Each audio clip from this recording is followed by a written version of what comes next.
नमस्कार, Thakur study point में आप सबका स्वागत है। मैं आज आप लोगों के बीच लेकर आ चुकी हूँ जीके पार्ट 3 जो कि Himachal Pradesh JVT and TGT commission 2025 के एग्जाम के पॉइंट ऑफ व्यू से काफी महत्वपूर्ण होने वाला है। वीडियो को शुरू करने से पहले अगर आप मेरे चैनल पर नए हैं तो चैनल को सब्सक्राइब करें, साथ ही बेल आइकन प्रेस करें और अगर आपको मेरी वीडियो पसंद आए तो प्लीज वीडियो को लाइक एवं शेयर जरूर करें। चलिए वीडियो को शुरू करते हैं। सबसे पहला प्रश्न, विश्वामित्र द्वारा रचित ऋग्वेद के किस मंडल में सोम देवता का उल्लेख किया गया है? इसका सही उत्तर हो जाएगा ऑप्शन बी, 9वें मंडल में। विश्वामित्र द्वारा रचित ऋग्वेद के 9वें मंडल में सोम देवता का उल्लेख किया गया है। यहाँ पर ऑप्शन में दिया गया है तीसरे मंडल, तो तीसरा मंडल है।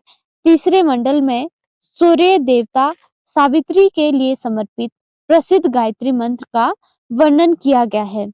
यहाँ पर अगला ऑप्शन दिया गया है 10वां मंडल। 10वें मंडल में पुरुष सूक्त का वर्णन किया गया है, जिसके अनुसार 4 वर्ण बताए गए हैं। 4 वर्ण कौन कौन से हैं? ब्रह्मा, क्षत्रिय, वैश्य और शूद्र। लास्ट यहाँ पर ऑप्शन में दिया गया है 8वां मंडल। 8वें मंडल में हस्तलिखित ऋचाओं को खिल कहा गया है। हस्तलिखित जो ऋचाएं हैं उन्हें क्या कहा जाता है? उन्हें खिल कहा जाता है। ये किस मंडल में बताया गया है? ये 8वें मंडल में बताया गया है। अगर आपसे पूछा जाए कि वेदों को भली भांति समझने के लिए किसकी रचना की गई है? वेदों को भली भांति समझने के लिए वेदांग की रचना की गई है। किसकी रचना की गई है? वेदांग की रचना की गई है। वेदांग कितने हैं? वेदांग है 6। कौन कौन से? शिक्षा, ज्योतिष, कल्प, व्याकरण, निरुक्त, छंद। वेदांग कितने हैं? वेदांग 6 है। कौन कौन से? एक बार मैं फिर से रिपीट करती हूँ, शिक्षा, ज्योतिष, कल्प, व्याकरण, निरुक्त और छंद। वेदांग किस भाषा से लिया गया है? वेदांग शब्द संस्कृत शब्द है जिसका अर्थ है वेद के अंग। अगर आपसे पूछा जाए कि वेदांग के संदर्भ में कौन सा शब्द अनुष्ठान को दर्शाता है? वेदांग के संदर्भ में कौन सा शब्द अनुष्ठान को दर्शाता है? तो अनुष्ठान के शब्द को कौन दर्शाता है? कल्प। अगला प्रश्न, निम्न में से किस राजवंश ने मगध पर सबसे पहले शासन किया था? इसका सही उत्तर हो जाएगा ऑप्शन बी, हर्यक वंश ने। जो हर्यक वंश है इन्होंने मगध पर सबसे पहले शासन किया था। हर्यक वंश का शासनकाल कब से कब तक था? हर्यक वंश का शासनकाल 543 ईस्वी पूर्व से 491 ईस्वी पूर्व तक था। कब से कब तक था इनका शासनकाल? 543 से 491 ईस्वी पूर्व तक था। अगर आपसे पूछा जाए कि मगध की राजधानी कहाँ पर स्थित थी? मगध की राजधानी थी राजगृह में। कहाँ पर थी? मगध की राजधानी राजगृह में स्थित थी। हर्यक वंश की स्थापना किसने की थी? हर्यक वंश की स्थापना बिंबिसार ने की थी। बिंबिसार का उत्तराधिकारी कौन था? बिंबिसार का उत्तराधिकारी था अजात शत्रु। बिंबिसार का उत्तराधिकारी कौन था? बिंबिसार का उत्तराधिकारी अजात शत्रु था। अगर आपसे पूछा जाता है कि हर्यक वंश का अंतिम शासक कौन था? हर्यक वंश का अंतिम शासक कौन था? नागदशक। हर्यक वंश का अंतिम शासक नागदशक था, जिसको कि शिशुनाग ने पराजित किया था। अब शिशुनाग ने शिशुनाग वंश की स्थापना की थी। और शिशुनाग वंश है ये कब से कब तक था इनका शासनकाल? इनका शासनकाल 412 ईस्वी पूर्व से 344 ईस्वी पूर्व तक इन्होंने शासन किया था। कहाँ पर? मगध पर। अगर आपसे पूछा जाता है कि शिशुनाग वंश का अंतिम शासक कौन था? शिशुनाग वंश का अंतिम शासक था महानंद। शिशुनाग वंश का अंतिम शासक कौन था? इसका अंतिम शासक था महानंद, जिसको कि महापद्मनंद ने पराजित किया था। किसने पराजित किया था? महापद्मनंद ने पराजित किया था।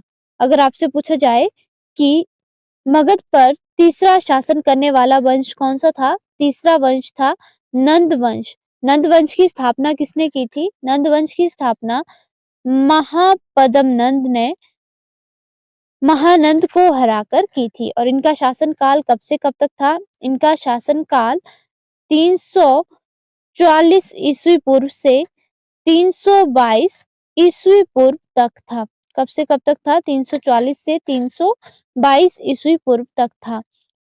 322 ईस्वी में मौर्य वंश की स्थापना की गई थी। किसके द्वारा? मौर्य वंश की स्थापना चंद्रगुप्त मौर्य के द्वारा की गई थी।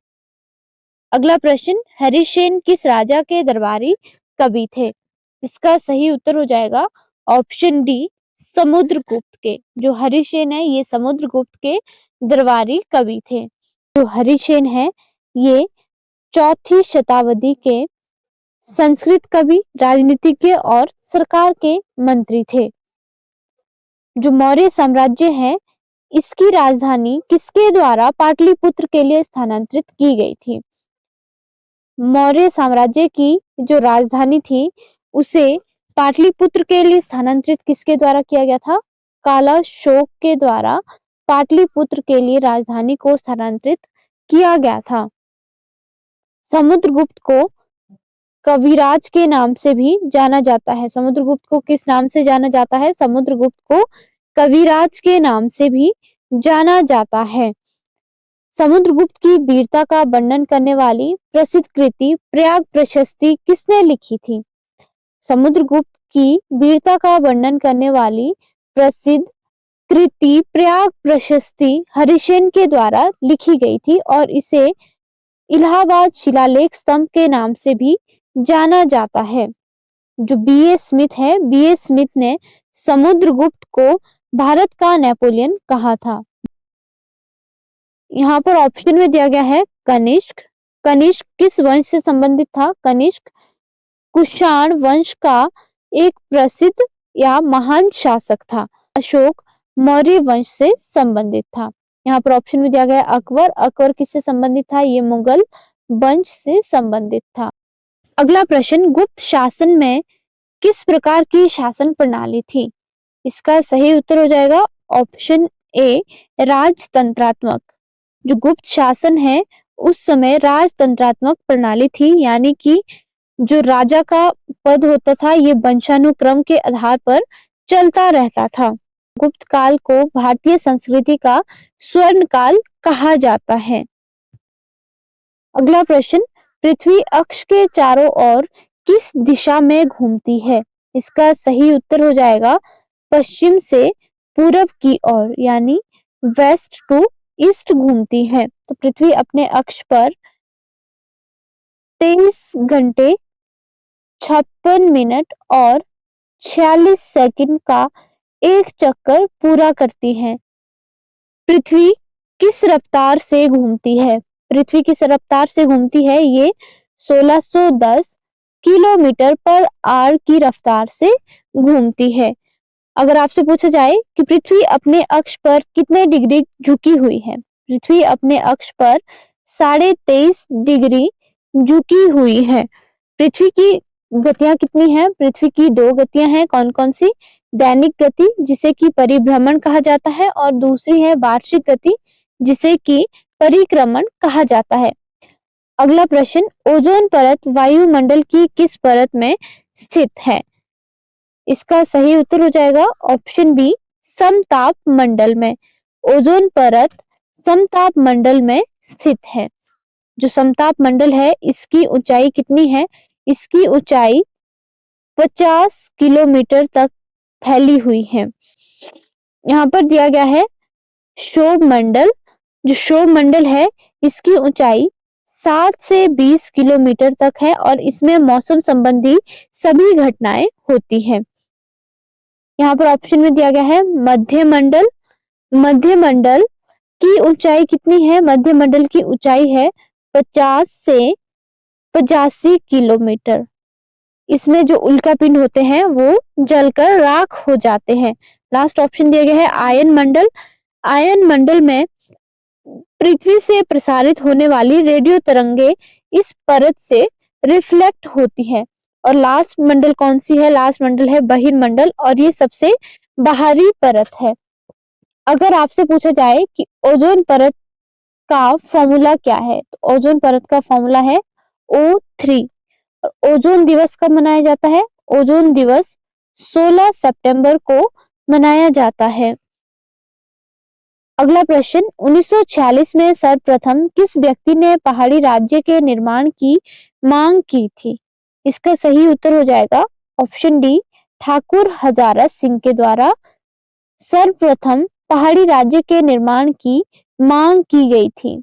अगला प्रश्न, शिमला से भारत छोड़ो आंदोलन का संचालन किसने किया था?